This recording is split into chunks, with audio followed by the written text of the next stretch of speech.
Breaking news, the Tide just landed a huge, and I do mean huge, verbal commitment from a four-star player.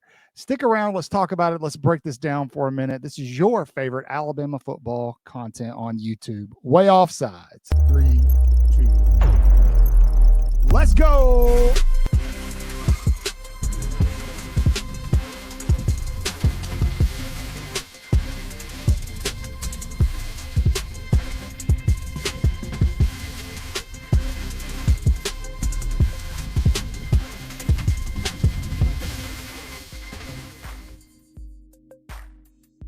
Good morning, good evening, good afternoon, whatever the case may be. I don't know when you're watching this. That's why I say that. Welcome to Way Offsides, where you get all of your Alabama football news, including recruiting. Recruiting has been huge lately. There's so much going on all over the country, and it seems like Alabama has finally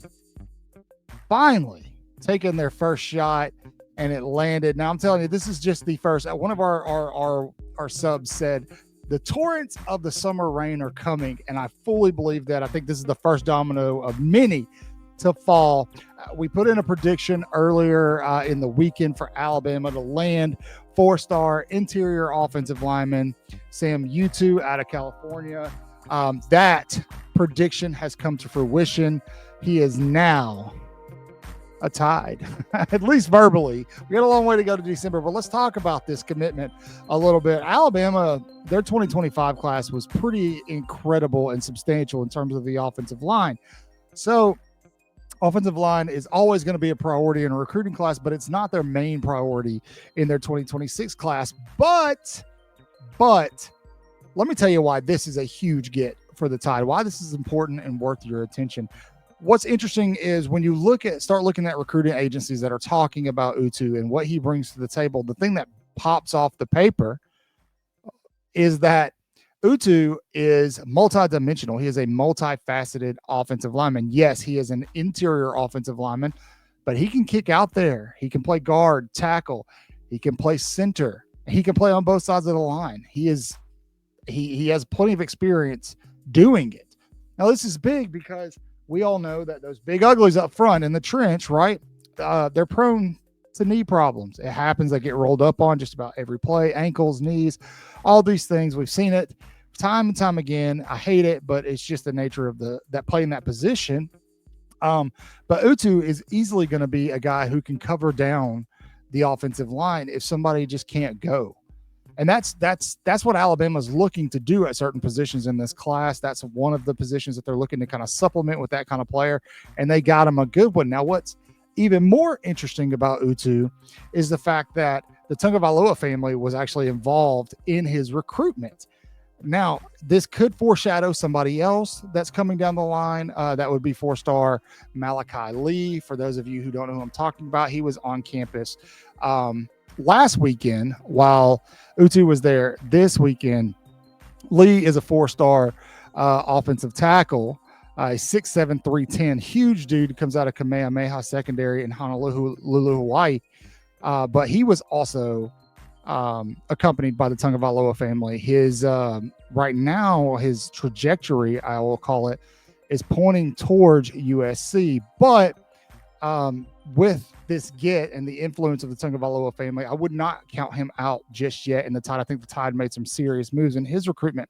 So you bring in this Utu kid, you bring in potentially Malachi Lee down the road. Now, Utu he's not from Hawaii, he's from California. He's obviously of the same descent, but he's from California. And I think that Alabama could just be, with what they did in 2025 and how they're going to supplement what they did in 2025 with their 2026 class, Alabama's offensive line might be set for a couple of years, for about 3 seasons. And it's going to be the kind of line that we're used to seeing at Alabama. Under Nick Saban's tutelage the past couple of years before he retired, the line kind of had some struggles. Bryce Young, I believe fully that the offensive line kept Bryce Young from winning a national championship. We saw it under Jalen Milroe 2 seasons ago. I thought that a lot of Milroe's consistency problems were due to the offensive line. That proved to be the case in some situations, and some of it was just on Milroe. But a guy like this that can come in and just be plugged in anywhere, it doesn't get much more versatile and much more worth the money than that, folks. So Alabama lands their first one, and I know what everybody's going to be thinking. Who's next? When's it coming? Look, Bama's got a ton of guys that they're going to get on campus over the next couple of weeks. They've had a ton of guys on campus. We have targets all over the place with commitment dates coming up. Jaira Edwards is now, his trajectory is more towards Bama. Nolan Wilson is more towards Bama. Obviously, Xavier Griffin, Sadarian Morgan, Xavier Crowell.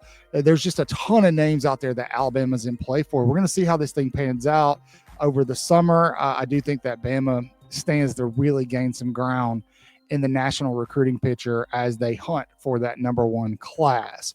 So do yourself a favor. We'll be bringing all of that with us. We'll have all of the coverage that you need. So make sure you're subbed, hit the notification bell before you leave so you don't miss a thing.